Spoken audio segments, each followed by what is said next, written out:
Good afternoon बच्चों। कल की क्लास में हम लोगों ने सॉल्यूशन चैप्टर से कंसंट्रेशन ऑफ सॉल्यूशन टॉपिक पढ़ा था। होपफुली आपको बात समझ में आई होगी। अगर कहीं कोई डाउट है तो आप मेरे से पूछ सकते हैं, क्वेश्चन पूछ सकते हैं। ठीक है, तो आगे चलिए। आज अगली क्लास में हम लोग बहुत इंटरेस्टिंग टॉपिक की बात करेंगे। जैसा कि यहाँ पर स्लाइड में मेंशन भी है कि आज हम लोग ideal solution, non ideal solution, Henry law, Raoult law, इन सब के एप्लीकेशन के बारे में बात करेंगे। तो चलिए जल्दी से शुरू करते हैं आज का वीडियो। और आज जो बात हो रही है यहाँ पर वो हो रही है आइडियल और नॉन आइडियल सॉल्यूशन की। जब हम बात करते हैं नॉन आइडियल सॉल्यूशन और आइडियल सॉल्यूशन दोनों में क्या डिफरेंस है, तो जो मेजर डिफरेंस वहाँ पर आता है वो मेजर डिफरेंस आता है किस बात पे? वो आता है force of attraction in between the particles. ठीक है, तो चलिए शुरू करते हैं। सबसे पहले कोई भी टॉपिक यहाँ शुरू करेंगे तो सबसे पहले उसका एग्जाम्पल हम लोग अपने दिमाग में फिट करेंगे। तो चलिए सबसे पहले बात करते हैं कि इसका एग्जाम्पल क्या है। तो यहाँ पर जो एग्जाम्पल है वो क्या है हमारे सामने? एग्जाम्पल यहाँ पर आता है सबसे पहला जो हम लोग डिस्कस करने वाले हैं वो है मिक्सचर ऑफ 2 हाइड्रोकार्बन्स। और कोई भी 2 हाइड्रोकार्बन इमेजिन कर सकते हैं आप। एग्जाम्पल के लिए एन हेक्सेन को एन हेप्टेन के साथ मिला लीजिए। सिमिलर वेट होना चाहिए। सिमिलर मतलब होमोलोगस सीरीज में सिमिलर वेट का मतलब 14 का डिफरेंस तो कंसिडरेबल है ही, उतना तो रहेगा ही रहेगा। ठीक है, तो एन हेक्सेन को एन हेप्टेन के साथ हम लोग यहाँ पर मिक्स कर देंगे। क्योंकि दोनों हाइड्रोकार्बन है इसलिए दोनों के बीच में कोई भी डिफरेंट काइंड ऑफ अट्रैक्शन नहीं होगा। दोनों के फोर्सेस जो होंगे वो ऑलमोस्ट इक्वल होंगे। तो सोल्यूट पार्टिकल्स का अट्रैक्शन, सॉल्वेंट पार्टिकल का अट्रैक्शन और सोल्यूट और सॉल्वेंट पार्टिकल का अट्रैक्शन, ये सभी क्या होंगे? एक दूसरे के सेम होने वाले हैं। समझ गए बात को?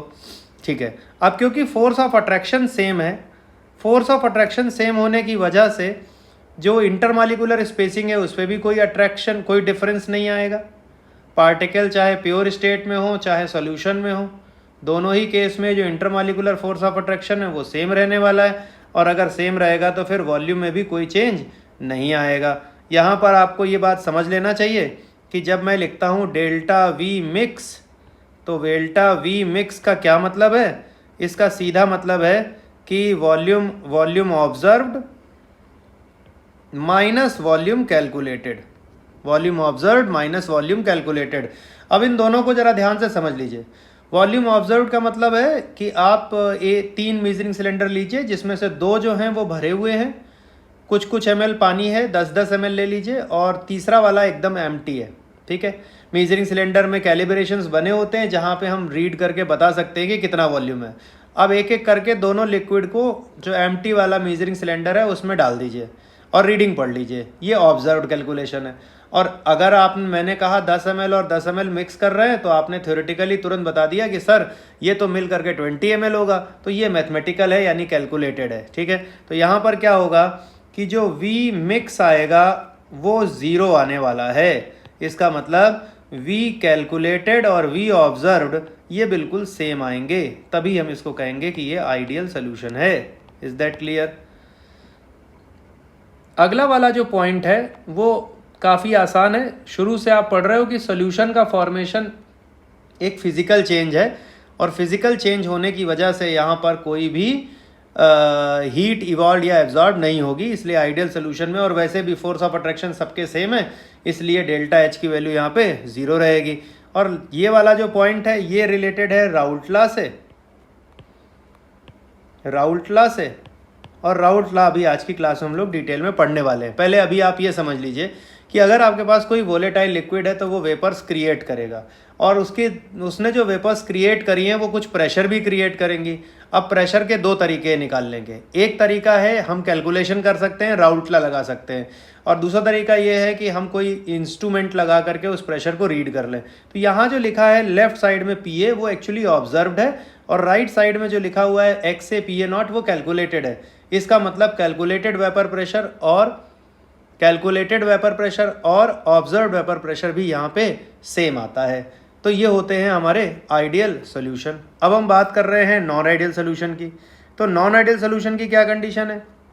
नॉन आइडियल सोल्यूशन में ये फोर्सेस इक्वल नहीं होते। आप कोई एक एग्जांपल ले लीजिए जहाँ पर आपने एक पोलर मटेरियल को दूसरे लेस पोलर या मोर पोलर मटेरियल के साथ मिक्स किया है, सेम रेंज नहीं लेंगे। तो एक पोलर को एक नॉन पोलर के साथ मिक्स कर लीजिए, है ना, एक लेस पोलर को एक मोर पोलर के साथ मिक्स कर लीजिए। यहाँ पर अगर हम कोई एग्जांपल अगर ले लें, जैसे फिनॉल को CH2 के साथ मिक्स कर लेते हैं। एक एग्जांपल के लिए हम यहाँ पे क्या कर रहे हैं, फिनॉल को मिक्स कर ले रहे हैं CH2 के साथ में। फिनॉल एक पोलर मटेरियल है और उसको हमने मिक्स कर लिया नॉन पोलर CH2 के साथ। तो होगा क्या, पोलर में अट्रैक्शन फोर्स ज़्यादा है, नॉन पोलर में कम है। जब इन दोनों को मिला देंगे तो पोलर जितना तो अट्रैक्शन उसमें नहीं होगा, क्योंकि पोलर पार्टिकल के बीच में नॉन पोलर पार्टिकल्स आते रहेंगे। इसलिए जब कभी भी फोर्सेस इक्वल नहीं होंगे तो वो नॉन आइडियल सोल्यूशन का पार्ट होंगे। और इस केस में क्या होगा, या तो V मिक्स, यानी कि वही V मिक्स को हम क्या लिख सकते हैं, अभी मैंने बताया आपको कि V observed minus V calculated. अब ये वैल्यू ज़ीरो नहीं है तो क्या हो सकती है, या तो ग्रेटर देन ज़ीरो या लेस देन ज़ीरो। इनके बारे में भी आगे चल के चर्चा हम लोग कर लेंगे। इसी तरह क्या होगा, डेल्टा H मतलब enthalpy change in the process. अगर कोई बॉन्ड टूट रहा है तो बॉन्ड ब्रेक होना एक इंडोथर्मिक प्रोसेस है, बॉन्ड बनना एक एक्सोथर्मिक प्रोसेस है। तो उस केस में भी डेल्टा H या तो पॉजिटिव हो जाएगा या फिर डेल्टा H निगेटिव होगा। कुल मिलाकर के आप कहिए तो आप ये कह सकते हो कि डेल्टा H ज़ीरो नहीं निकलेगा। इसी तरह जो फोर्थ पॉइंट है वो राउल्ट लॉ का कह सकते हैं कि जो वेपर प्रेशर की ऑब्जर्व्ड वैल्यू है वो इक्वल नहीं मिलेगी किससे, वेपर प्रेशर की कैलकुलेटेड वैल्यू से। यानी कि या तो मोर देन होगी या लेस देन होगी, क्योंकि उनकी फोर्स ऑफ अट्रैक्शन बदल गई है, इस कैपेबिलिटी चेंज हो गई है।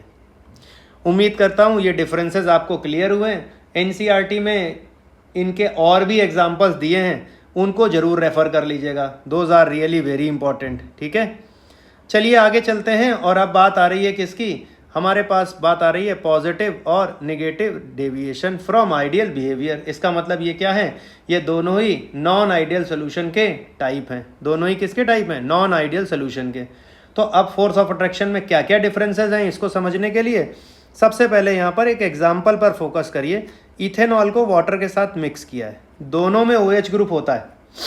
इथेनॉल की अगर बात करें तो वो है C2H5OH, और वाटर की बात करें तो वो है HOH। इथेनॉल में जो C2H5 ग्रुप है ये एक एल्किल ग्रुप है, और एल्किल ग्रुप जो होते हैं वो नेचर में कैसे होते हैं, they are hydrophobic in nature. कैसे होते हैं, हाइड्रोफोबिक इन नेचर। और इनके हाइड्रोफोबिक होने की वजह से ये वाटर मॉलिक्यूल्स की डेंस पैकिंग को डिस्टर्ब कर देंगे। जब भी प्योर वाटर हमारे पास आएगा तो प्योर वाटर की कंडीशन क्या होती है, वहाँ पे हाइड्रोजन बॉन्डिंग बहुत ज़बरदस्त होती है। लेकिन जब इथेनॉल उसमें मिक्स कर देंगे, क्योंकि हाइड्रोजन बॉन्डिंग बनाता है इथेनॉल, इसलिए मिक्स तो हो जाएगा, बट ये जो बल्की ग्रुप है उसका एल्काइल, ये वाटर को क्लोजली पैक्ड होने नहीं देगा। अब आप कंपेयर कर लीजिए, प्योर वाटर में इंटरमॉलिक्यूलर फोर्स बहुत ज़्यादा थे because of lots of hydrogen bonding, but ethanol मिलने के बाद हाइड्रोजन बॉन्डिंग का एक्सटेंथ क्या हुआ, डाउन हो गया। उसके डाउन होने की वजह से ये पॉजिटिव डेविएशन को शो कर जाएंगे, क्योंकि फोर्स कम हो गया। फोर्स अगर फाइनल सोल्यूशन में डिक्रीज करेगा, लेस हो जाएगा, तो पार्टिकल में क्या होगा, तो वो पार्टिकल्स थोड़ा दूर दूर हो जाएंगे। आ रही है बात समझ में।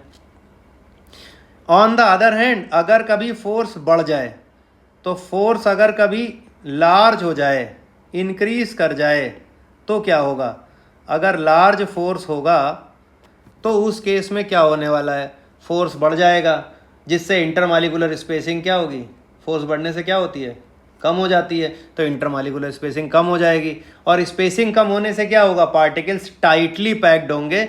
और अब आपको जो V ऑब्जर्व्ड है उसकी वैल्यू कम मिलेगी, किससे, V कैलकुलेटेड से। क्योंकि फोर्स बढ़ गया है इसलिए ये इंडोथर्मिक प्रोसेस होगी, एक्सोथर्मिक प्रोसेस होगी, मैं लिख दे रहा हूँ, एक्सोथर्मिक प्रोसेस होगी। और ये एक्सोथर्मिक होने की वजह से, क्योंकि नए बॉन्ड बने होंगे ना कुछ, तो ये एक्सोथर्मिक प्रोसेस होगी जिससे कि हीट बाहर आएगी।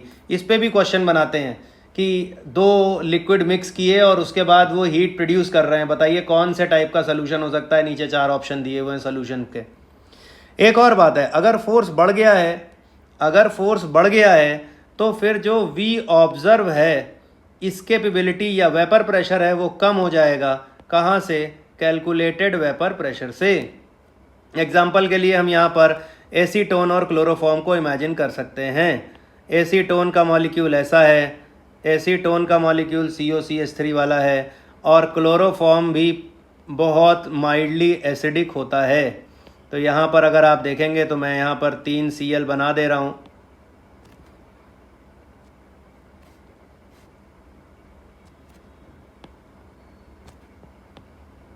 ठीक है,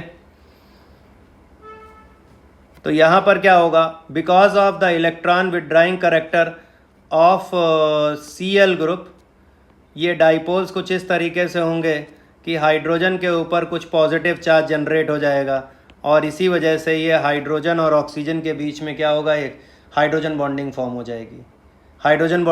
हो जाएगी। और जिसकी वजह से हम यहाँ पर ये देख पाएंगे कि जो अट्रैक्शन फोर्स हमें दिखना चाहिए वो अट्रैक्शन फोर्स उससे ज़्यादा दिखाई देगा। तो हमारे पास एक कार्बन यहाँ पर है, और यहाँ पर एक Cl है, और यहाँ पर ये एक डाइपोल है। मेरा ख्याल है आपको डायग्राम क्लियर होगा। तो ठीक है, ये डिफरेंस हो गया हमारा पॉजिटिव और नेगेटिव डेविएशन का। दोनों बहुत इंपॉर्टेंट क्वेश्चन है, और आपको ये बता दें कि एग्ज़ामिनर इसको रखता है एग्ज़ाम में, इसलिए इनको ज़रा ध्यान से रिवाइज़ कर लीजिएगा।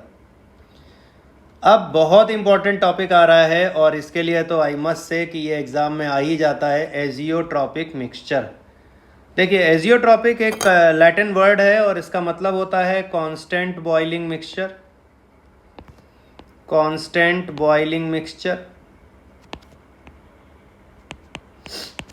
जब कभी भी कोई लिक्विड वेपर्स में कन्वर्ट होता है, अगर प्योर लिक्विड है तो कोई बात ही नहीं है।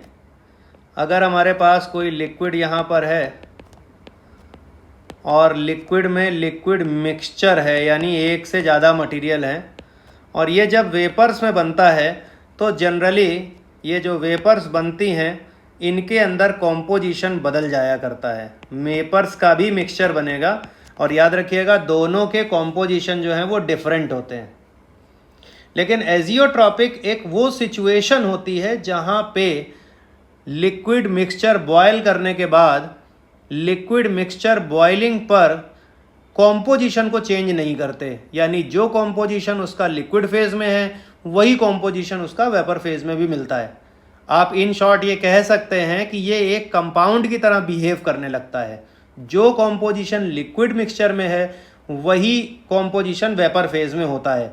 और इसमें ये बात याद रखिएगा, एजियोट्रॉपिक हमेशा एक फिक्स्ड कंसंट्रेशन पे ही होता है। जैसे अगर हम बात करें कि H2SO4 वाटर एजियोट्रॉपिक मिक्सचर बनाते हैं तो आप कहेंगे हाँ, लेकिन ये बात गलत है। एजियोट्रॉपिक मिक्सचर तभी होगा जब 98% बाई मास H2SO4 होगा। Entire range of H2SO4 and water mixture is not azeotropic. एक स्पेसिफिक कॉम्पोजिशन जहाँ पे 98% बाई मास H2SO4 अवेलेबल है वो एजियोट्रॉपिक है नेचर में। तो यहाँ पर डेफिनेशन में भी क्या लिखा हुआ है कि इनका डिस्टिलेशन हम नहीं कर सकते। क्यों नहीं कर सकते? क्योंकि इनका वेपर्स का कॉम्पोजिशन और लिक्विड फेज का कॉम्पोजिशन सेम होता है।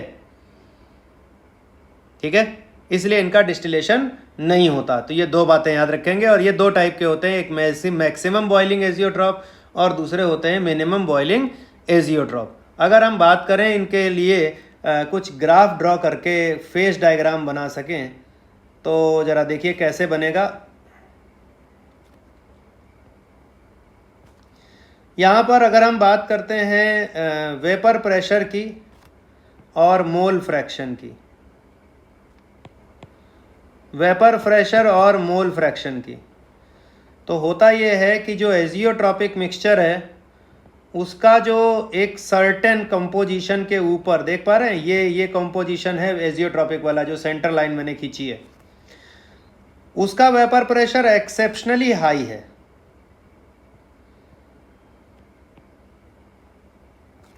ऊपर वाली फेज जो है लिक्विड फेज को रिप्रेजेंट कर रही है, उसका कॉम्पोजिशन बता रही है, this is called phase diagram. और ये वेपर प्रेशर का मोल फ्रैक्शन के साथ ग्राफ है। यही ग्राफ अगर हम टेम्परेचर का मोल फ्रैक्शन के साथ करें तो क्या मिलेगा, एक्स एक्सिस पे अभी भी, लेकिन वाई एक्सिस पे हमने टेम्परेचर या बॉइलिंग पॉइंट रखा है। और इस ग्राफ में क्या होगा, चीज़ें बिल्कुल बदल जाएंगी।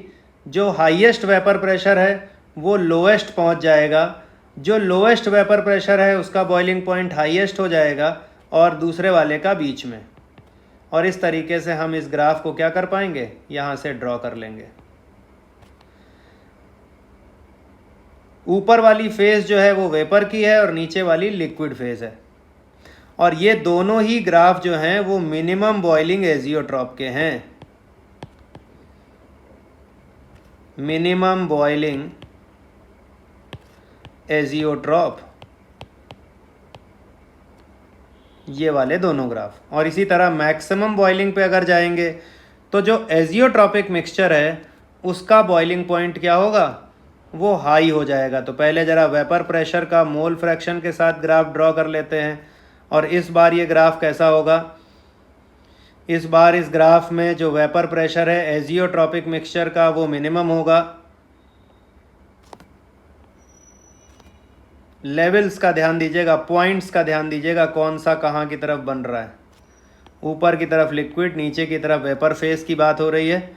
और यही ग्राफ अगर हम टेम्परेचर के साथ चेंज कर दें, यानी मोल फ्रैक्शन और बॉइलिंग पॉइंट के साथ, तो ये ग्राफ जस्ट रिवर्स हो जाएगा। जो सबसे लोएस्ट पॉइंट है वो हाईएस्ट चला जाएगा और जो हाईएस्ट है वो लोएस्ट आ जाएगा। जब भी डिस्टिलेशन डिस्कस करते हैं तो हम लोग इसी ग्राफ से डिस्कस करते हैं। इस बार ऊपर वेपर फेज है और नीचे लिक्विड फेज है। और ये वो पॉइंट आ रहा है जहाँ पर कांस्टेंट बॉइलिंग है। आप ध्यान से देखिए, यहाँ पर लिक्विड और वेपर का लिए अलग अलग बॉइलिंग पॉइंट दिख रहा है, लेकिन जो ये पॉइंट आ रहा है जिसको हम कह रहे हैं एम पॉइंट है, एम पॉइंट पे जो कॉम्पोजिशन है वो एन है। और वहाँ पे आप देखेंगे तो लिक्विड और वेपर फेज दोनों का बॉइलिंग पॉइंट जो है वो सेम आपको दिखाई दे रहा है, कॉम्पोजिशन सेम दिखाई दे रहा है, क्योंकि ये जो मिक्सचर है ये मैक्सिमम बॉइलिंग वाला है, इसलिए हम कहेंगे इसको maximum boiling azeotrope.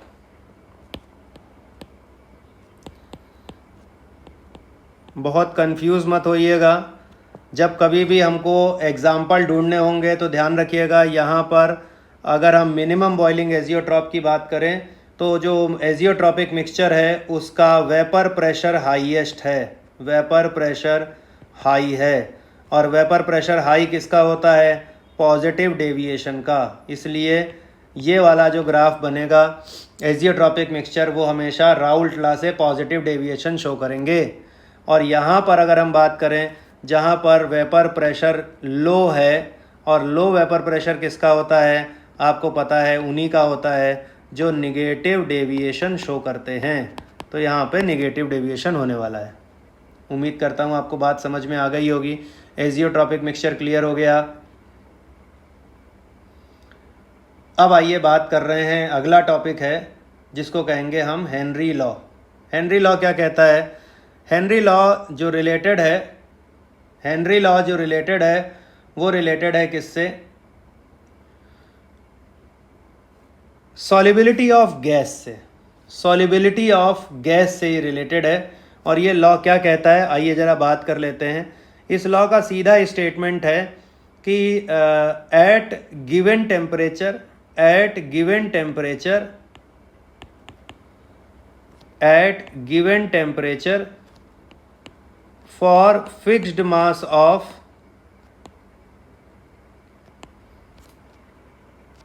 any gas,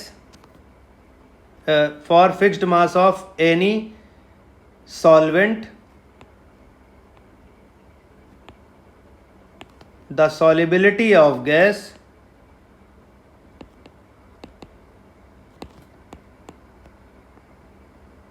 is directly proportional to is directly proportional to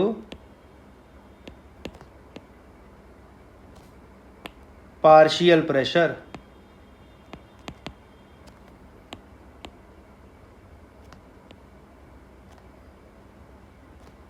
ठीक है। At given temperature for fixed mass of any solvent, the solubility of gas is directly proportional to its partial pressure। और mathematically ये statement जो आता है वो P is proportional to X आ जाता है, जिसको कि हम लिखेंगे P is equal to KH into X. अगर यहाँ पर इसको ग्राफिकली आप रिप्रेजेंट करना चाहो तो क्या होगा, एक तरफ पार्शियल प्रेशर और एक तरफ डिजॉल्व्ड मोल फ्रैक्शन ऐसा ले लेंगे, और ये जो ग्राफ आएगा ये स्ट्रेट लाइन ग्राफ आपको मिलेगा। यहाँ पर जो ग्राफ मिलेगा वो कैसा मिलेगा, एक परफेक्ट स्ट्रेट लाइन ग्राफ आपको मिलने वाला है इस तरीके से। और यहाँ पर इसका जो स्लोप आएगा वो कहीं ना कहीं हेनरी कांस्टेंट KH के बराबर होगा। एक बात और याद रखिएगा, टेम्परेचर पर डिपेंड करता है ये। अगर टेम्परेचर इंक्रीज़ करेंगे तो हेनरी